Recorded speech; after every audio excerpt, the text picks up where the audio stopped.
You've always heard that death is the final punctuation mark, that anything beyond it is nothing more than an illusion, blind faith, or a nameless fear. But what if that's not true? For thousands of years, humankind has been haunted by the biggest question of all. Can we achieve immortality? Great civilizations like Atlantis and gods like Thoth, the master of knowledge and magic, have left behind cryptic clues and promises of a life that transcends time.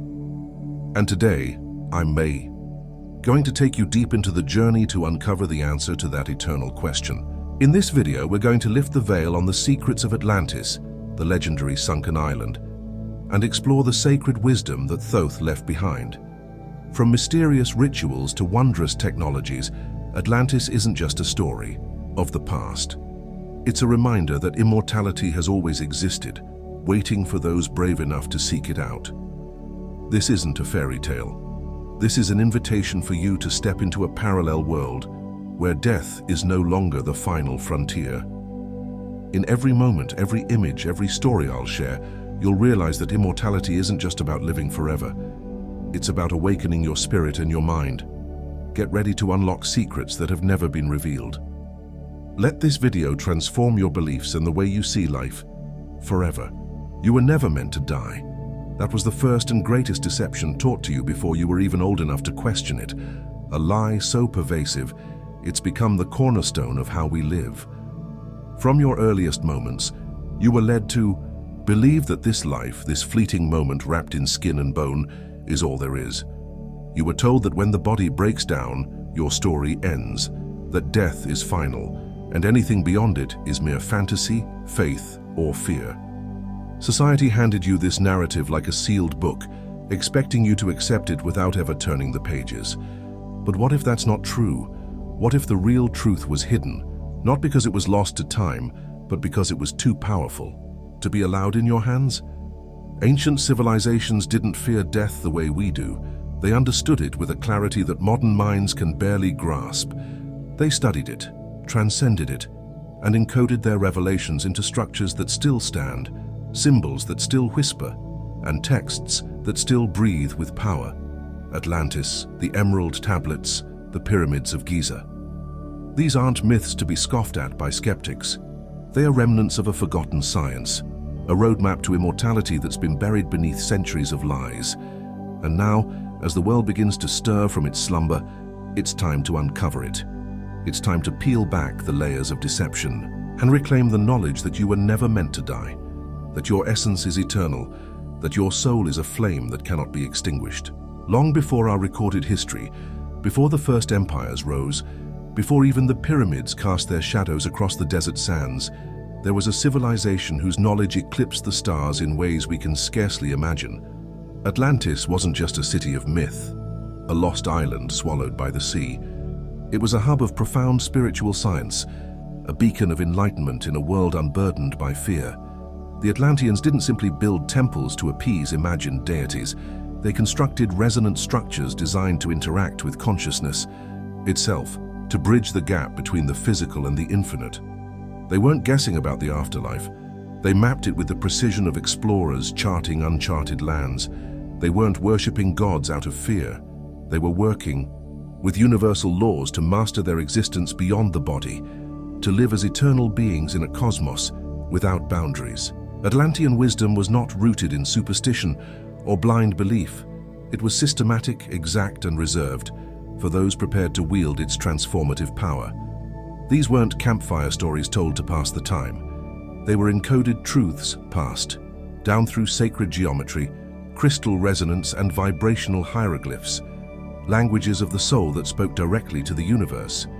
The highest initiates of Atlantis believed that immortality wasn't a fantasy reserved for gods or a distant afterlife. It was a skill, a craft honed through disciplined awareness. To them, death wasn't a tragic ending, a curtain falling on a finite play. It was a veil, thin, penetrable, and often crossed with full awareness. They trained to leave their bodies, consciously, slipping out of their physical forms like shedding a cloak, retaining their memories through lifetimes, reincarnating with intent rather than by the whims of fate. Imagine the freedom of that. to live not as a pawn in a cosmic game, but as a sovereign creator, choosing your path through eternity. But this knowledge didn't vanish by accident. It was hidden deliberately, buried beneath layers of control and distortion. As Atlantis fell, whether through cataclysm, sabotage, or the inevitable cycles of rise and decline, the priest kings and initiates scattered across the globe, preserving fragments of their wisdom in the architecture of the earth itself. That's why the same motifs appear in cultures separated by vast oceans. The Ankh in Egypt, the serpent in Mesoamerica, the spiral in ancient Celtic lands. That's why pyramids rise in Egypt, Mesoamerica, and even China, monuments of stone that defy time, whispering truths to those who know how to listen. These structures were never tombs, as mainstream history insists. They were libraries carved in stone, initiatory chambers designed to alter consciousness, activate the energy body, and initiate seekers into deathless states of awareness. The Great Pyramid of Giza, for instance, isn't a burial site. It's a vibrational instrument, its chambers resonating with the Earth's frequency to awaken the soul to its eternal nature. You were never meant to die, not in the way you've been taught. Death is not the end, but a doorway, not a verdict, but a transition. The Atlanteans knew this, and they left you the keys to unlock your immortality. The question is, will you dare to pick them up? But ask yourself, why has mainstream history worked so hard to keep Atlantis labeled as myth? Why is anyone who speaks of Thoth, Hermeticism, or vibrational medicine mocked or dismissed? Because once you understand that death is a transition and not a termination, you can no longer be controlled through fear.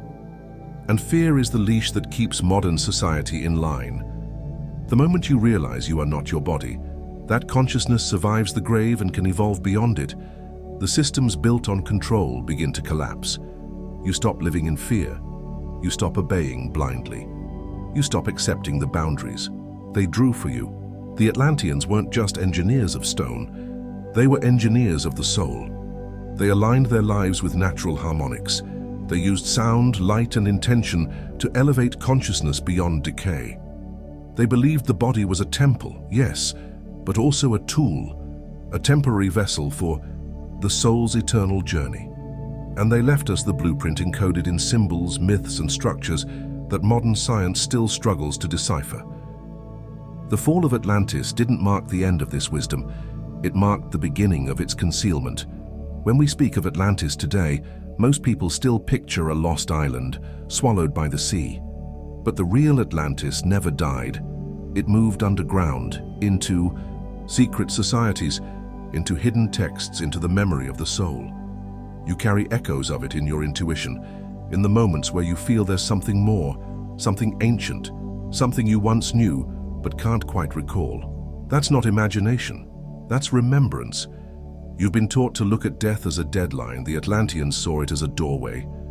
And if you can remember what they knew, if you can lift the veil and see the blueprint they left behind, then maybe death isn't something to fear. Maybe, just maybe, it's something you can master. In the ancient halls of wisdom, one name echoes louder than most: Thoth. To some, he was a god, to others, a man. But those who truly study his teachings know him as something far greater, an immortal intelligence who walked among mortals, mastered the illusion of death, and left behind a roadmap for those ready to escape the cycle of rebirth. Thoth wasn't bound by a single name or form. In Kemet, he was the god of writing and wisdom. In Greece, he became Hermes Trismegistus, the thrice great. In the hidden texts of mystics and magicians, he is the architect behind the arcane guardian of sacred laws that govern not just the physical world, but the realms beyond it. His legacy is not made of myth, but of mastery. The emerald tablets attributed to Thoth do not read like religious doctrine or moral allegory. They are coded instructions, encrypted guides to the soul's journey through time, space, and transformation. Thoth claimed he lived for thousands of years, moving through different incarnations by will, not chance. He spoke of stepping outside the body like shedding old clothes, of traveling between planes, of returning to guide humanity again and again. These are not the ramblings of a deluded man. but the confessions of someone who understood the deeper mechanics of existence. In his writings, Thoth doesn't ask for worship. He demands understanding. He doesn't speak of salvation. He speaks of alignment, with frequency, with law, with the divine structure underpinning all things. To him, immortality wasn't about clinging to life. It was about transcending the illusion of death altogether. He writes, "Man is a flame bound to a mountain, but that flame can rise. You are not your body. You're not your name. You are awareness temporarily condensed into form, and the moment you realize this, death loses its grip." Thoth laid out 7 laws, later known as the Hermetic principles, that form the architecture of reality itself. Mentalism, correspondence, vibration, polarity, rhythm, cause and effect, and gender. These aren't philosophical fluff, they are tools.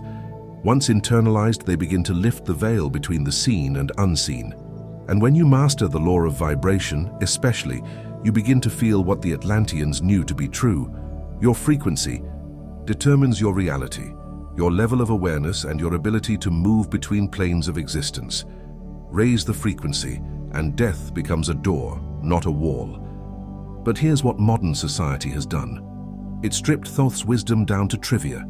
His symbols are placed on fashion items, his name reduced to Instagram quotes, and his teachings dismissed by scholars who've never even read him. This is no accident. When truth becomes a trend, it loses its power, that's the point. Keep the truth in plain sight, but bury it beneath a sea of noise. And the Emerald Tablets? They weren't written for academics or the spiritually curious. They were written for initiates, those ready to stop believing and start knowing. Imagine for a moment that everything you've been taught about death is wrong, that the soul is not judged or erased, but simply moves, guided by what it has remembered and what it has yet to learn. Imagine that you could move with intention, not just drift. Imagine that you could choose when to return, or whether to return at all. That's the reality Thoth presents. Not heaven or hell, not reward or punishment, just consciousness evolving, choosing, remembering, and that changes everything. Because once you realize that you are more than flesh, that you have lived before and will live again, not by fate, but by design, you begin to take your life more seriously. You begin to live with purpose. You begin to ask deeper questions. What am I here to remember? What part of the great law have I come to master? And most of all, how can I free myself from the wheel of repetition and enter the current of eternity? Thoth never said the path would be easy, but he said, it is possible. And for those who seek, not with blind faith, but with disciplined awareness, the journey doesn't end at death. It begins there. If Thoth taught one thing above all else, it was this: everything is vibration. The universe isn't made of matter, it's made of frequency.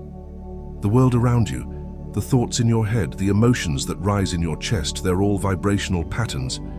When Thoth said, as above, so below, as within, so without, he wasn't offering a poetic phrase.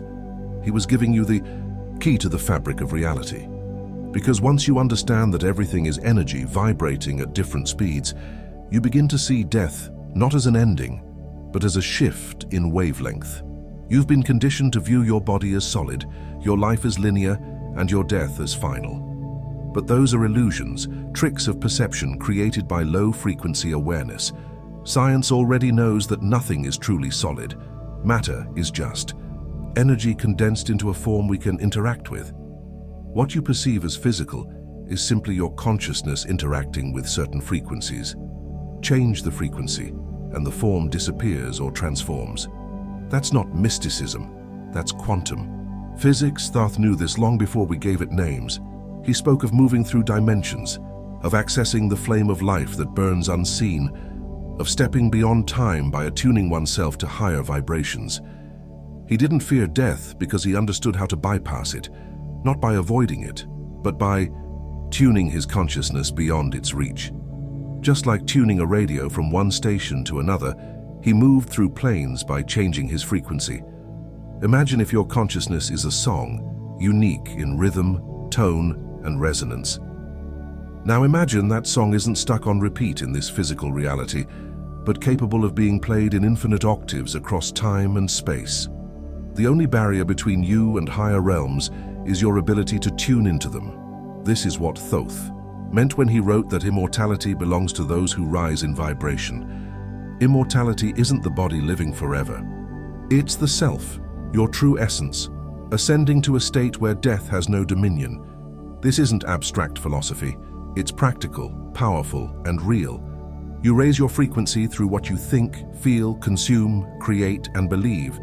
Your choices: what you watch, what you speak, what you accept, either trap you in dense frequencies or liberate you into lighter ones.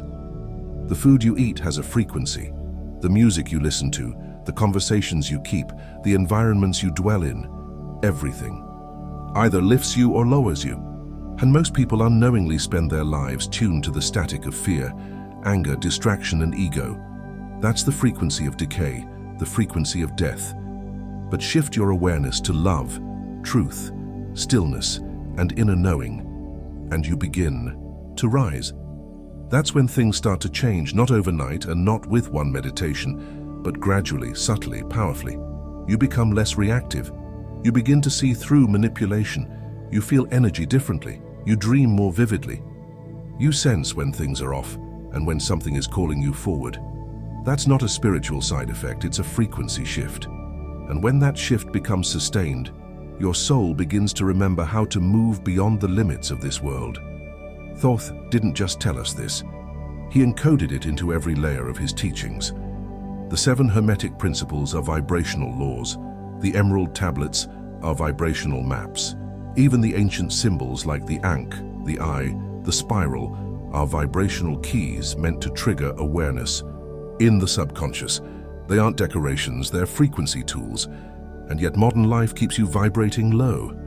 Stress, processed food, constant screen stimulation, fear-based news, societal shame. It's all designed to keep you anchored in survival mode, because someone vibrating in fear is predictable, malleable, controllable. But someone vibrating in awareness, they become dangerous to the system. Because when you're no longer afraid of death, you're no longer afraid to live. You take risks, you speak the truth, you walk a different path. You step outside the frequency of conformity and into the current of conscious creation. That's what immortality really means. Not living forever in a shell that ages and breaks down, but rising into a state of being where your essence, your awareness, your soul becomes untouchable. That's what Thoth achieved, and that's what you've been kept from remembering. Because the moment you do, you're no longer a cog in someone else's machine. You become the architect of your own reality. You've been taught to fear death because you've been taught to believe you are your body.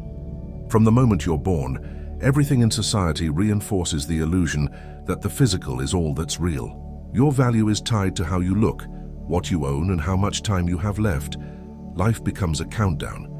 But the truth is, your body is not your identity, it's your interface. It's the suit you wear in this dimension, a vessel for experience, but never the full story of who you are.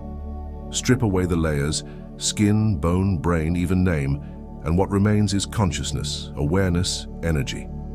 And energy doesn't die, it transforms. Thoth understood this thousands of years ago, and he wasn't alone. The mystery schools of Egypt, Greece, and even early Asia all pointed to the same truth. The soul is eternal. It is light condensed into form. And when the form dissolves, the light continues. It carries memory, intent, and evolution. You don't just fade into nothingness when you die. You shift, like steam turning to mist. Your essence lifts from the body and moves beyond the material field. The only question is, are you doing it consciously? That's what separates the awakened from the wandering. Most people die in confusion, still clinging to their identities, their regrets, their unresolved desires, and so they drift, caught in the lower realms of frequency, repeating lifetimes, without memory, recycling lessons until something finally breaks through. But those who walk the path of remembrance, who raise their vibration and live aligned with the deeper laws, they move with purpose. They step out of the body like a well-worn cloak and walk through the next veil with full awareness of who they are and why they're here. That's what Thoth did. That's what the initiates trained for. And that's what you were never meant to know. modern. Culture has sterilized death, turned it into a clinical event, locked behind hospital curtains and silent mourning. But the ancients saw it differently. Death wasn't an end. It was an initiation, a test of frequency. If your vibration matched, the higher realms you would ascend. If not, you returned, not as punishment but as a necessity. The soul is not judged in the way you've been told.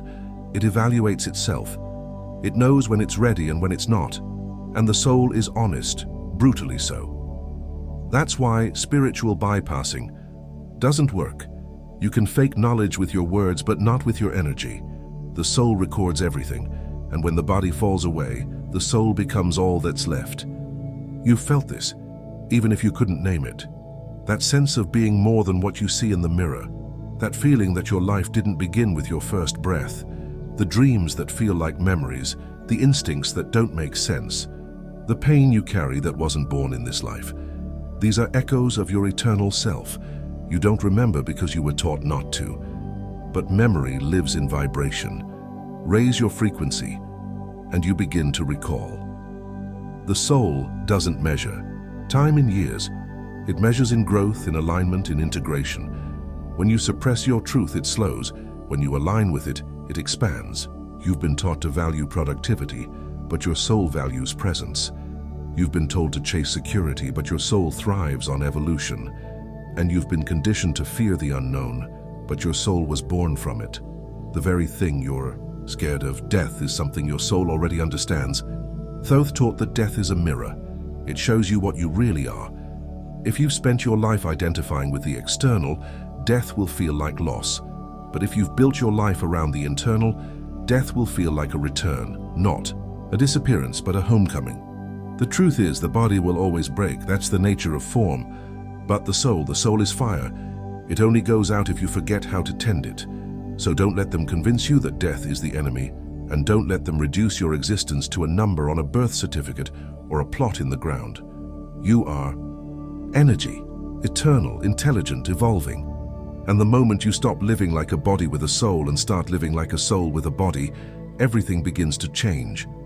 We were told the pyramids were tombs, built by slave labor, erected as grand burial chambers for kings obsessed with their own legacy. But that's a lie. There's not a single body that's ever been found inside the Great Pyramid of Giza. No inscriptions, no sarcophagi that fit the story, no decoration like in other tombs, just resonance, geometry, and a silence that speaks more loudly than any textbook explanation ever could. Because the pyramids weren't built for death, they were built for awakening. These structures weren't about honoring the dead. They were designed for the living, for those ready to transcend the limitations of flesh. The Great Pyramid isn't just a marvel of architecture. It's a vibrational instrument. Its proportions match the golden ratio. Its alignment to the stars is precise down to fractions of degrees. The materials used, the angles, the chambers, all of it forms a system of energetic activation. This wasn't primitive guesswork. It was spiritual engineering. Thoth, often credited with the design of the pyramids, understood that architecture wasn't just about shelter, it was about frequency. The pyramid's internal chambers correspond to the stages of the initiate's journey.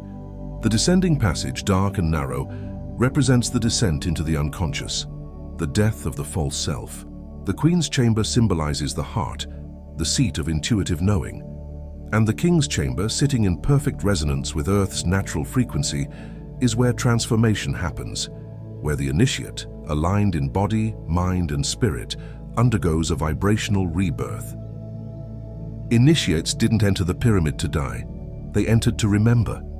They fasted, meditated, vibrated mantras, and aligned their bodies to the geometry of the structure, allowing their consciousness to rise. This wasn't symbolic. It was literal. The pyramid was a tool, just like a tuning fork, just like a mirror, just like a doorway. And when used properly, it could shift the soul into higher states of awareness where physical limitation no longer applied. What Thoth built wasn't a monument, it was a frequency portal. And that's why its true function has been buried under myths and lies. Because if people knew they had the power to shift their vibration and access expanded states of being, if they knew they didn't need intermediaries, temples, or doctrines, they'd stop obeying. They'd stop fearing death. They'd stop living in survival mode and start remembering that they were born to transcend. That's dangerous knowledge. It destabilizes the systems that profit off your limitation. Look closer at the pyramid's placement. It sits at the center of Earth's landmass. Its height multiplied by a specific constant gives you the polar radius of the planet. Its base, divided correctly, encodes the speed of light. These aren't coincidences, they're messages embedded. In stone defying time waiting for those ready to listen. It's not just a building, it's a code. A code pointing toward a science that has nothing to do with bricks and everything to do with consciousness. And this code wasn't just built in Giza. Variations of it appear across the globe. The stepped pyramids of Mesoamerica, the mounds of North America, the ziggurats of Mesopotamia, all share geometric and energetic similarities, all point skyward, all are aligned to solstices, stars, and cycles. What we call myths are fragments of a larger truth, a truth whispered across continents by those who remembered. But today, most walk past these structures without a second thought, eyes glazed over, ears deaf to the resonance beneath their feet because they've been taught these are relics, not tools, artifacts, not instruments, history, not prophecy. But what if you remembered what they're for? What if, instead of standing in awe of ancient genius, you began to ask the real question, what happens when I align with the code? The answer isn't found in books or plaques or documentaries. It's found in vibration, in silence, in the stillness, between your thoughts, in the rhythm of your breath as it mirrors the pulse of the earth. When you learn to listen like the initiates did, when you stop looking at pyramids and start feeling them, you'll realize they weren't just made of stone. They were made of intention. And intention is everything. You don't need to travel to Giza to remember who you are. You just need to start recognizing that what was once carved in limestone was meant to be reawakened in your spirit. Because the pyramid isn't just a shape, it's a symbol of your own becoming, base rooted in matter, point piercing the heavens. And when you rise like it, you don't reach for immortality. You remember it was always yours. If this knowledge is so powerful, so transformative, then why don't we learn about it in school? Why aren't the emerald tablets taught in philosophy classes? Why are the pyramids still described as tombs when the evidence says otherwise? Because the truth isn't missing. It's been buried on purpose, not lost but locked away, hidden in plain sight behind the polished mirrors of modern history, institutional religion and academic dogma. Because a humanity that remembers its immortality is a humanity that can't be controlled. The deeper you look, the more obvious it becomes. Across every major system, education, religion, media, science, the same pattern emerges. They don't want you to ask certain questions. They want you to believe the physical world is all there, is that you're just a body, that life is a struggle and death is the end. Why? Because fear makes people obedient. It makes them chase comfort instead of truth. It keeps them small. A soul that fears death will cling to authority. A soul that remembers its eternity can't be manipulated.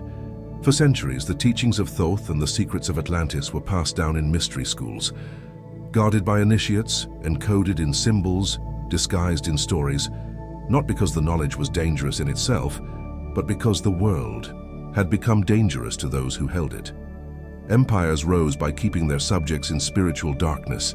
The church silenced mystics. Scholars mocked the esoteric. Secret societies were hunted, infiltrated, and corrupted. And slowly, generation by generation, the immortal flame was dimmed, but it was never extinguished. It survived in fragments, in symbols carved above cathedral doors, in parables misunderstood, in rituals passed down by those who remembered in whispers. Even in modern spiritual circles, traces of it remain, though diluted and scattered. You see it in yoga that was once a path to enlightenment, but now sells leggings. You see it in meditation apps that offer calm, but not liberation. The sacred has been commercialized, sterilized, and packaged for mass consumption, because when you commodify truth, you take away its fire, and still the system isn't satisfied. The institutions that govern your perception work over time to drown out anything that challenges their control. Openly speak about Atlantis, and you're labeled a fantasist. Talk about vibrational consciousness, and you're written off as pseudoscience. But those labels are just walls, cheap ones at that. Because when you read between the lines, when you listen not to what they tell you, but what they refuse to speak on, that's where the real story begins. The story of a humanity that once knew how to transcend death and was told to forget. The suppression goes beyond information. It extends into how you live, how you think, how you dream. You're taught to ridicule ancient wisdom while blindly trusting the institutions that profit from your fear. You're encouraged to worship technology, not intuition, to measure success in numbers, not alignment, to fear aging rather than honoring it as preparation for transcendence. This is not evolution, it's entrapment, and it's been perfected over generations. But the cracks are showing. People are waking up, not because they're being told to, but because they're remembering. Something deep within is stirring, asking questions louder than the answers they were given. Something ancient, something sacred, something Atlantean. And the moment that spark lights, the system starts to lose its grip. Because a single awakened soul can set fire to 1,000 asleep. If you've ever felt like you didn't fit in this world, like you were born with a memory you couldn't explain, like you were meant to do more than just exist until you die, it's not a glitch. It's your soul resisting the program. The truth doesn't need to be taught, it needs to be recalled. The emerald flame still burns, the path is still open, but only if you're willing to walk away from everything that kept you comfortable in the dark. This isn't about rejecting science or abandoning reason. It's about integrating what the ancients knew with what we're rediscovering. Consciousness is the final frontier, not outer space, not artificial intelligence. You are the technology. You are the code. And the sooner you realize that, the sooner the veil starts to lift. So ask yourself, who profits when you forget who you are? And who do you become when you finally remember? You were never meant to be ordinary. You weren't born to repeat someone else's life, follow someone else's rules, or believe someone else's version of reality. Deep down, you've always known it. That quiet pull inside you, the feeling that you're here for something more. It's not wishful thinking, it's your soul remembering the path of the initiate, the ancient path that calls not to the masses, but to the few who are ready to remember what most have forgotten. That you are not just a human being, you are a divine intelligence having a human experience.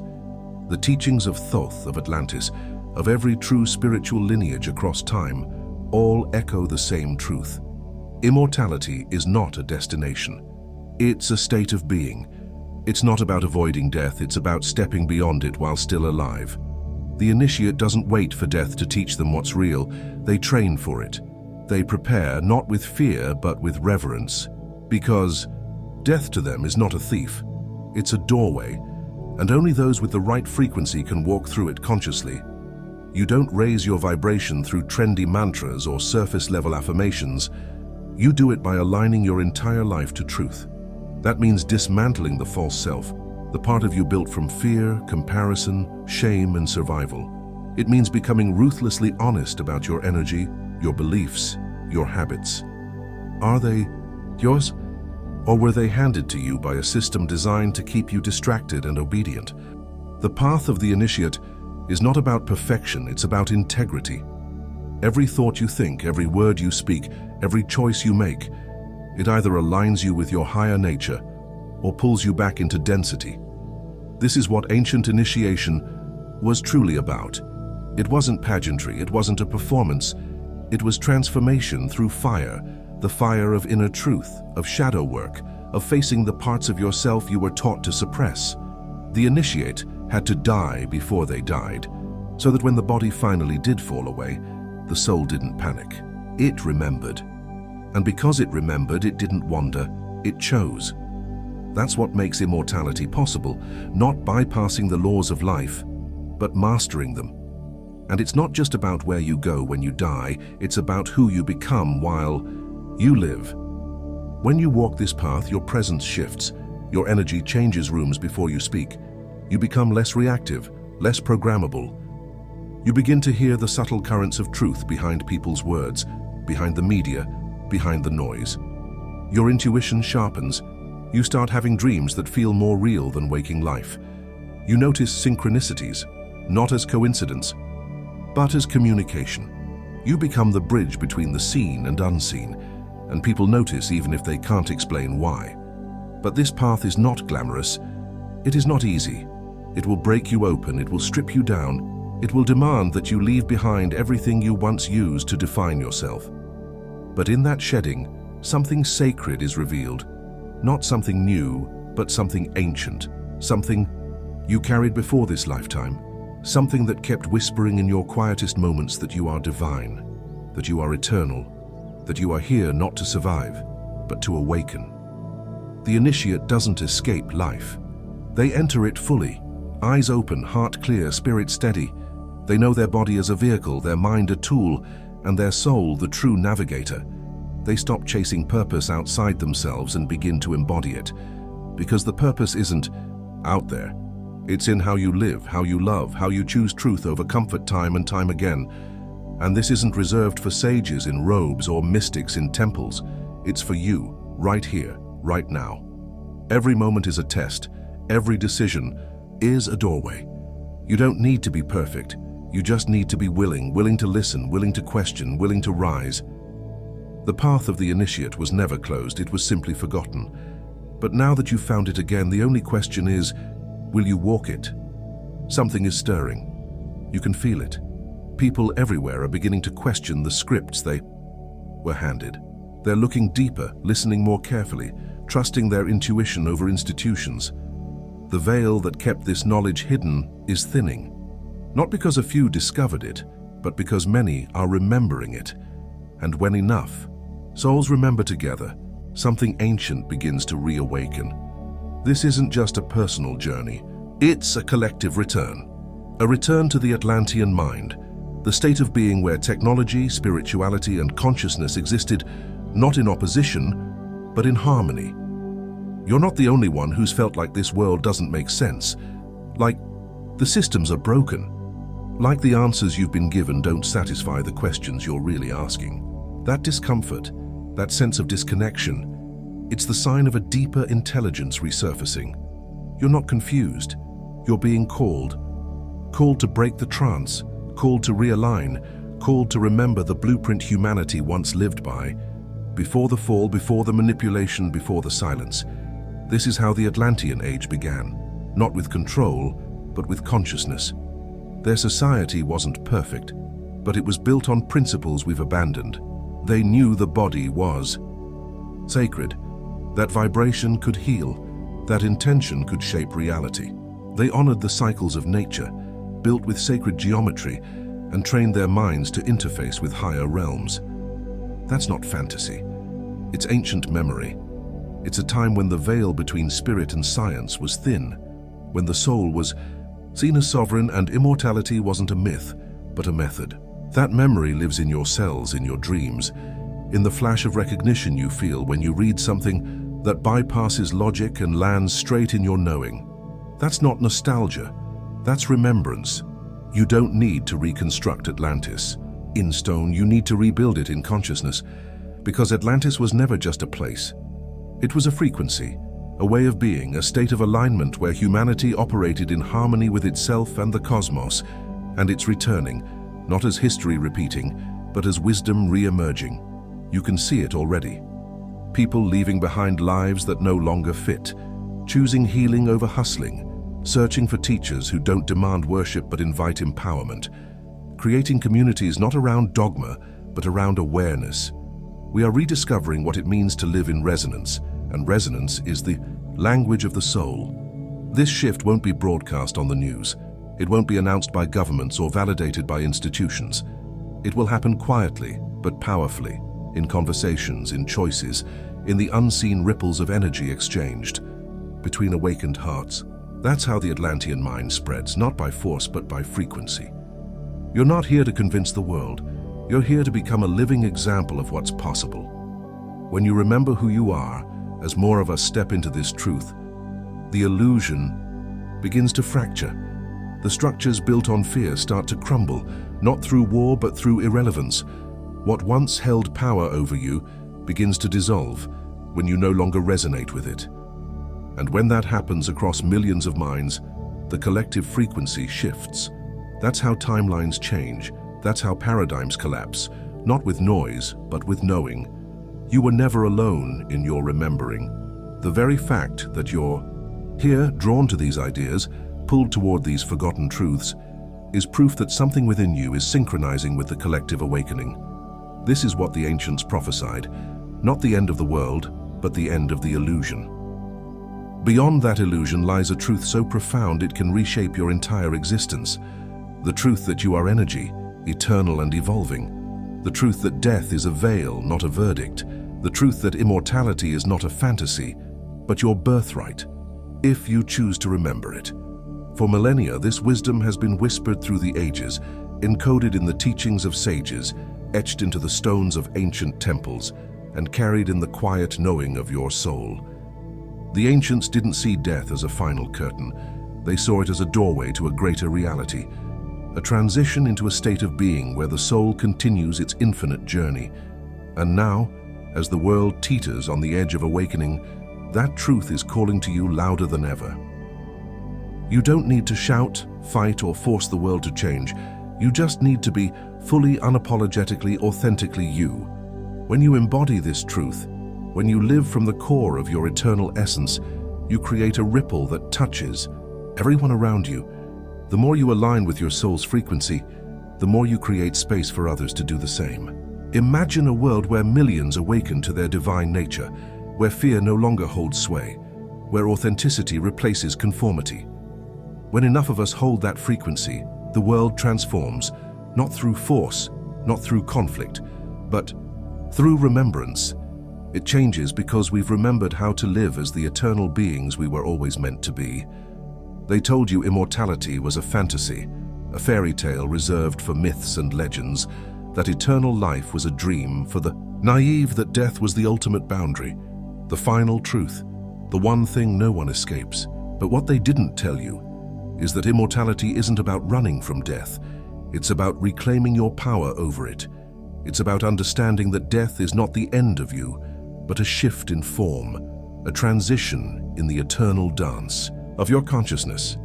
The systems that shaped your beliefs wanted you to fear death, to see it as a thief that steals your existence, because fear keeps you small, obedient, and controllable. But the ancients knew better, and deep down so do you. You don't need to live forever in a physical body to become immortal. You just need to stop identifying with what dies. The real you, the soul, the essence, the field of awareness behind your thoughts, was never born, and it will never end. It only shifts, expands, and remembers. What separates the mortal from the immortal isn't biology, it's awareness. Most people live and die without ever realizing who they truly are. They drift through life reacting to external pressures, obeying rules they didn't choose, surviving in roles they never questioned, trapped in a cycle of fear and limitation. But those who wake up, those who remember their divine nature, begin to live differently. They stop being afraid of death. They start to see it not as a shadow looming over their lives, but as a mirror reflecting their true essence. Not as a thief, but as a teacher guiding them toward expansion. They realize that true immortality isn't about escaping the cycle of life and death. It's about mastering it. This mastery doesn't come through denial or avoidance. It comes through alignment. You align your thoughts, your actions, your vibration with the truth of who you are. An eternal being of light temporarily housed in a physical form. You stop chasing validation, possessions, and status, those hollow markers of a life lived for the ego, and start cultivating presence, integrity, and frequency. You begin to live from the soul outward, not the ego inward, letting your inner truth guide every step. As you do, something profound begins to shift. You remember that you were never here to fit in, perform, or accumulate. You were here to evolve, to express, to embody a higher knowing that transcends language and logic, a knowing that whispers of eternity. Thoth, the ancient sage of wisdom, didn't promise a life without struggle. He promised a life of remembrance. And when you remember your divine nature, when you walk the path of the initiate, you change the way death touches you. You meet it with open eyes, unafraid, because you know that what awaits on the other side isn't judgment or oblivion, but continuation, expansion, a new chapter in an infinite book. That knowing changes everything. You stop fearing the end, so you stop wasting your beginning. You speak your truth because you no longer fear rejection. You take risks because you're not obsessed with safety. You choose authenticity over approval, growth over comfort, and alignment over applause. You live not to survive, but to expand, to radiate the light of your soul into the world. That's what immortality really looks like. Not an escape from death, but a full, fearless embrace of life. It's living with the awareness that you are eternal, that every moment is an opportunity to express your divine essence, that death is not a verdict but a veil you can step through with grace. The ancients left us this truth, and now it's yours to claim. So step into your power, align with your soul, and let the illusion crumble. The world is waiting for you to remember. We want to sincerely thank you for taking the time to watch the video in its entirety. If you're interested in exploring more topics on spirituality, inner transformation, or mind philosophy, don't forget to subscribe to the Top Hidden Knowledge channel for more content on wisdom, spirituality, and personal growth. Or if you have time, check out other videos on this channel. Until next time.